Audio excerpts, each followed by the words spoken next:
நாங்கள் மண்டபத்தில் வைக்கிற மாதிரி ஒரு டிஃபன் சாம்பார் சிம்பிளாக சீக்கிரமாக சொல்லித்தரோம்.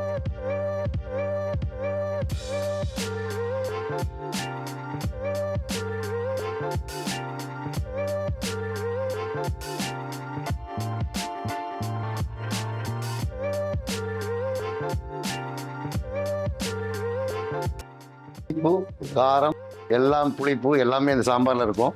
இது டிஃபன் சாம்பார். ஒரு திருப்பு சாப்பிட்டாங்கன்னா நம்மளை எங்கே இருந்தாலும் தேடி வருவாங்க. இந்த மாதிரி ஒரு சாம்பார் இப்படி இருக்கும். இமாலய சாதனை சாம்பார் அப்படி ஒரு சாம்பார் இது. அப்படி பாருங்க ஒரு மனம், அந்த மாதிரி ஒரு மனத்தோடு ஒரு சாம்பார். இந்த மாதிரி ஒரு சாம்பார் வீட்டில் வச்சு 4 இட்லி 40 இட்லி நீங்கள் சாப்பிடலாம். அவ்வளோ பிரம்மாண்டமான சாம்பார் இது. அப்படி இருக்கும் அந்த சாம்பார். ஏன்னா எல்லாமே போட்டிருக்கோம், பட்டை சோம்பு கிராம்பு கசகசம் வரைக்கும் போட்டுருக்குறோம். இந்த மாதிரி ஒரு சாம்பார் நீங்கள் வச்சு வீட்டில் சாப்பிட்டு பாருங்கள். இப்போ ஒரு வீட்டில் சின்ன ஒரு ஃபேமிலியில் ஒரு 200 கிராம் போடுங்க. சும்மா ஒரு ஸ்பூன் மல்லி மிளகா அப்படிலாம் போட்டு வறுத்து அரைச்சி, இது நான் என்ன ரேசியோ சொன்னேனோ 1/2 கிலோவுக்கு சொல்லியிருக்கணும். அதே மாதிரி ஒரு 100 கிராம் பருப்புக்கு நீங்கள் இந்த மாதிரி சாம்பார் வச்சு இந்த மாதிரி இந்த சாம்பார் அப்படி ஒரு டேஸ்ட்டு. அந்த மாதிரி நீங்கள் வச்சு சாப்பிட்டு பார்த்து எனக்கு ஒரு ஸ்பீடு விலை கொடுங்க. வணக்கம், நான் உங்கள் மகிஷாராஜன். இன்னைக்கு நாங்கள் மண்டபத்தில் வைக்கிற மாதிரி ஒரு டிஃபன் சாம்பார் சிம்பிளாக சீக்கிரமாக சொல்லித்தரோம். ஒரு 100 கிராம் 150 கிராம் காய் போடுங்க, பருப்பு போடுங்க, 2 பீஸ் அரசாணிக்காய் போட்டு 2 முருங்கைக்காய் வேக போட்டு ஒரு சின்ன வெங்காயம் போட்டு சாம்பார் மசாலா மல்லி மிளகாலாம் போட்டு வறுத்து அரைச்சா அருமையான ஒரு டிஃபன் சாம்பார் ரெடி ஆயிரும். அதுக்கு உங்களுக்கு ஈஸியாக ஸ்டெப்பாக சொல்லித்தரேன். ஈஸியாக வீட்டில் இருக்க பொருளை வச்சு டக்குன்னு செய்கிற மாதிரி சொல்லித்தரேன். இப்போ அதுக்கு தேவையான என்ன பொருள் நான் சொல்கிறேன்.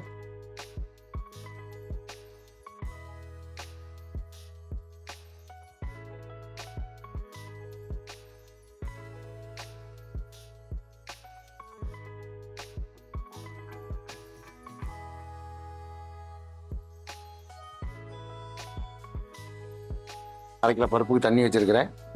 ஓகே, இப்போ அடுப்பு பற்ற வச்சிடலாம்.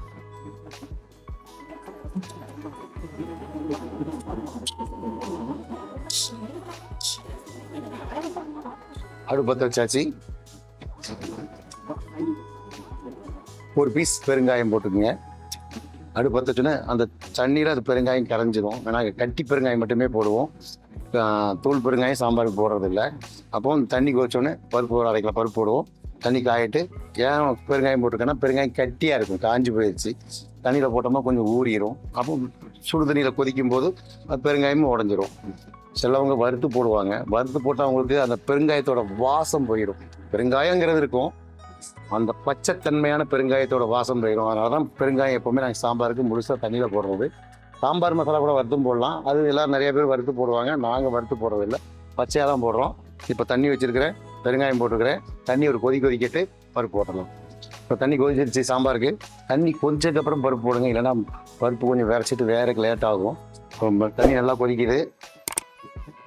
ஒரு அரைப்படி பருப்பு போடுறோம்.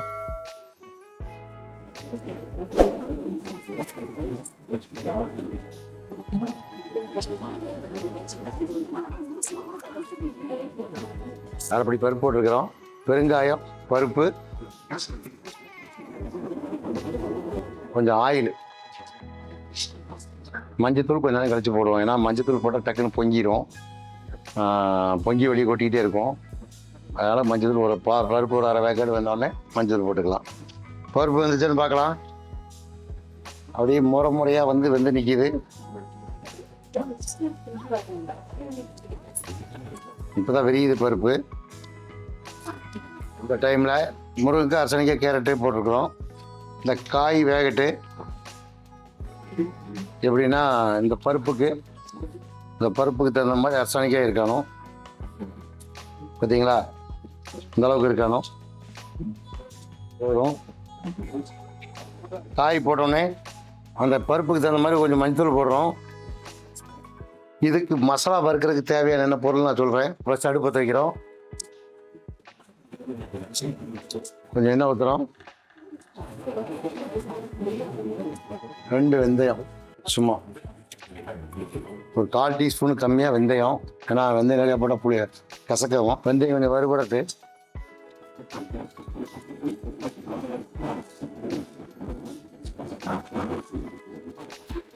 வெங்காயம் லைட்டாக வெந்துருச்சு. அடுப்பை சிம்மில் வச்சுக்கிங்க. சின்ன வெங்காயம் போடுறோம்.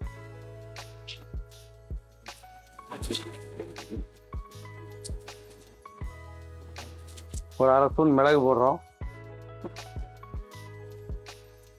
2 ஸ்பூன் மல்லி போடுறோம். மல்லி மட்டும்தான் சாம்பாருக்கு மணமாக இருக்கும். 1/2 ஸ்பூன் சீரகம், 1/2 ஸ்பூன் சோம்பு, ஒரு சின்ன துண்டு பட்டை, ஒரு 10 வரமிளகாய், இதெல்லாம் போட்டு நல்லா வறுக்கிறோம்.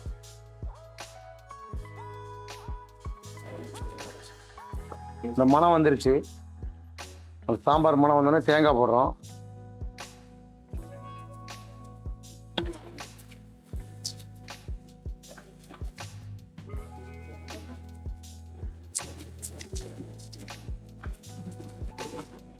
பட்டை போட்டு யாரும் சாம்பார் வைக்கிறது இல்லை. நாங்கள் டிஃபன் சாம்பாருக்கு பட்டை போடுவோம். கொஞ்சம் கருவேப்பிலை,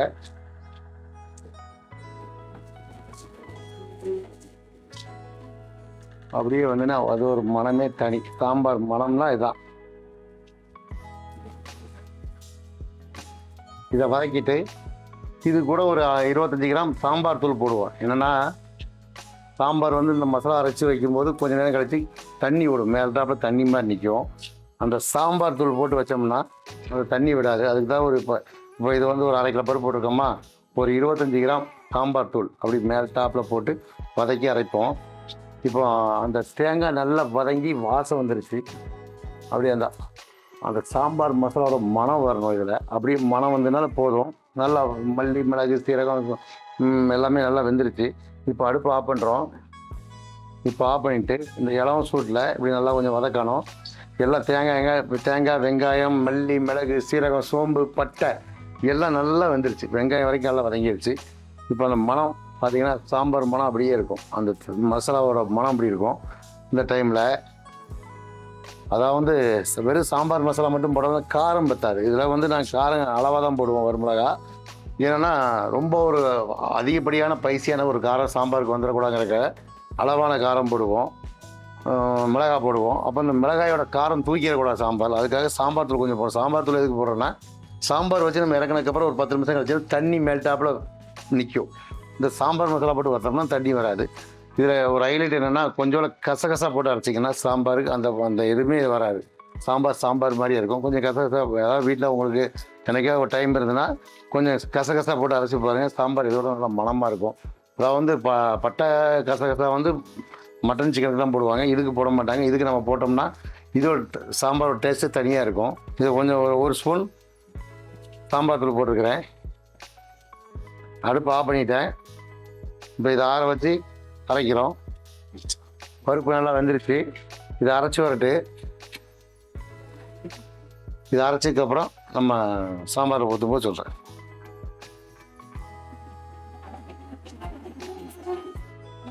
பருப்பு வெந்தாச்சு. இந்த அளவுக்கு வெந்து அந்த அரசாணிக்காய், கேரட்லாம் உடஞ்சிருக்கானோ, முருங்கைக்காய் செம்மையாக வெந்திருக்குது. இந்த டைமில் தக்காளி போடுறோம். தக்காளி போட்டு கொஞ்சம் தண்ணி ஊற்றுறோம். ஏன்னா அங்கே பாருங்கள் இவ்வளோ கெட்டியாக இருக்குது. தக்காளி ஒரு 1/4 கிலோ தக்காளி போட்டிருக்கிறேன்.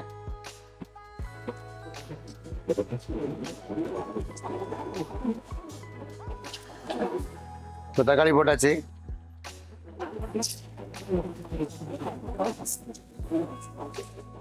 இப்போ தண்ணி ஊற்றிருக்கிறோம். சரிங்களா?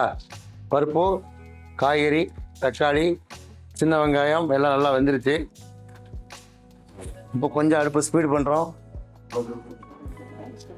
ஒரு கொதிக்கட்டு கொதிச்சதுக்கப்புறம் மசாலா போடுறோம். மசாலா போட்டு தாளிப்போம். அவ்வளோதான், சாம்பார் ரெடி. இப்போ கொஞ்சம் உப்பு போடுறோம். அதாவது பாதி உப்பு, ஒரு பிஞ்சு உப்பு போட்டிருக்கிறோம். மீண்டும் மசாலா போட்டதுக்கப்புறம் அது எவ்வளோ உப்பு தேவை அதுக்கு தகுந்த மாதிரி போடுறோம். தக்காளி போட்டதுக்கப்புறம் வெங்காயம், தக்காளி பாதி வந்திருக்குது. இந்த டைமில் நம்ம வந்து அரைச்சி வச்ச சாம்பார் மசாலா போடுறோம்.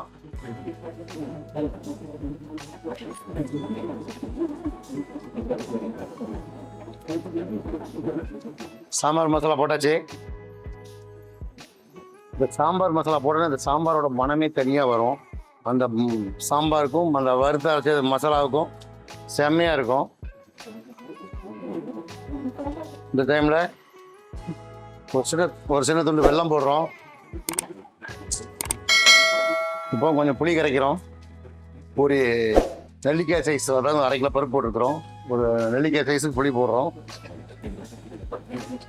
கொஞ்சம் புளி போட்டால் தான் சாம்பார் நல்லாயிருக்கும். அது என்னன்னா அந்த இனிப்பு, புளிப்பு, வெந்தயத்தோட கசப்பு, வெல்லம் எல்லாமே இருக்கணும் சாம்பாரில். இது வந்து டிஃபன் சாம்பார். இந்த சாம்பார் ஊற்றி அப்படி சாப்பிட்டோம்னா அவ்வளோ மனமாக இருக்கும்.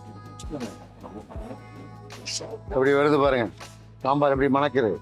அப்படியே அந்த சாம்பார் மனமே பெருசாக இருக்கும். இறக்கும்போது கொஞ்சம் மல்லித்தலை போட்டு இறக்குறோம். இப்போ அந்த முறை இது வந்து பச்சை வாசம் வர்றது. இந்த முறை அடங்கினோடனே சாம்பார் ரெடி ஆகிரும். முறை அடங்கினோடனே தக்காளி நல்லா வெந்துடும். இந்த நம்ம போட்ட சாம்பார் மசாலா காயெல்லாம் நல்லா வெந்துடும். அதுக்கப்புறம் இந்த வெல்லம் கரைஞ்சிருக்கும், புளி நல்லா காஞ்சிருக்கும். இனிப்பு, புளிப்பு, சுவை, கசப்பு சேர்ந்த சுவை தான் இந்த சாம்பார். எல்லாமே இருக்கும் இந்த சாம்பாரில். அதனால் இது டிஃபன் சாம்பார்னா இந்த நம்ம இனிப்பு வெல்லம் போட்டிருக்கோமா, வெந்தயம் போட்டு கசப்பு போட்டிருக்கோம், புளி போட்டிருக்கிறோம், எல்லாமே இருக்கும். இந்த டிஃபன் சாம்பார்னு அவ்வளோ அருமையாக இருக்கும். இது நாங்கள் மண்டபத்தில் செய்கிறது.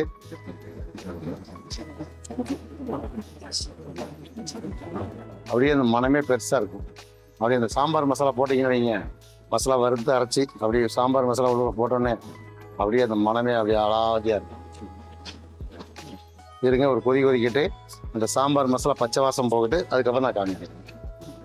இந்த மாதிரி இருக்கானோ வேறு எந்த காயும் சாம்பாருக்கு, டிஃபன் சாம்பாருக்கு எந்த காயும் போட மாட்டோம். ஒன்லி அரசாணிக்காய், முருங்கைக்காய் மட்டும்தான். அரசாணிக்காய் தான். நீங்கள் அரசாணிக்காய்னு வேறு எதாவது நினைக்காதீங்க. மஞ்சள் பூசணிக்காய் கொஞ்சம், ஒரு துண்டு, ஒரே ஒரு கேரட்டு, ஒரு இது வந்து ஒரு 15-20 பேர் சாப்பிட்லாம் 1/2 கிலோ பருப்புக்கு. நாங்கள் மண்டபத்தில் வந்து 100 பேர் சாப்பிட்லாம் 1/2 கிலோ பருப்பு போடுவோம். இது 1/2 கிலோ பருப்புக்கு இவ்வளோ பேர் சாப்பிட்லாம். இவ்வளோ சாம்பார் வந்துடும். மசாலா வறுத்து அரைக்கிறதுனால நிறைய குவாலிட்டி வரும். சாம்பார் தூளாக போட்டால் கம்மியாக இருக்கும். இந்த சாம்பார் சாப்பிட்டீங்கன்னு வைங்க பயங்கரமாக டேஸ்ட்டாக இருக்கும். இந்த டைமில் மல்லித்தலை போடுறோம்.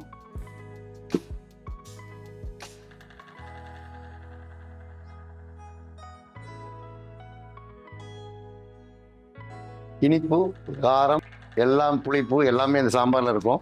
இது டிஃபன் சாம்பார்.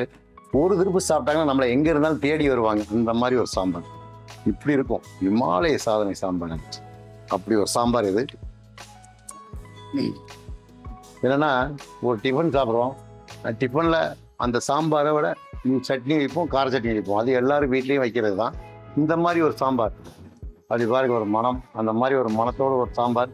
இந்த மாதிரி ஒரு சாம்பார் வீட்டில் வச்சு 4 இட்லி இல்லை 40 இட்லி நீங்கள் சாப்பிடலாம். அவ்வளோ பிரம்மாண்டமான சாம்பார் இது. அப்படி இருக்கும் அந்த சாம்பார். ஏன்னா எல்லாமே போட்டிருக்கோம். பட்டை, சோம்பு, கிராம்பு, கசகச வரைக்கும் போட்டுருக்குறோம். இந்த மாதிரி ஒரு சாம்பார் நீங்கள் வச்சு வீட்டில் சாப்பிட்டு பாருங்கள். இப்போ ஒரு வீட்டில் சின்ன ஒரு ஃபேமிலியில் ஒரு 200 கிராம் போடுங்க. சும்மா ஒரு ஸ்பூன் மல்லி, மிளகா அப்படிலாம் போட்டு வறுத்து அரைச்சி, இது நான் என்ன ரேசியோ சொன்னேனோ 1/2 கிலோவுக்கு சொல்லியிருக்கணும். அதே மாதிரி ஒரு 100 கிராம் பருப்புக்கு நீங்கள் இந்த மாதிரி சாம்பார் வச்சு இந்த மாதிரி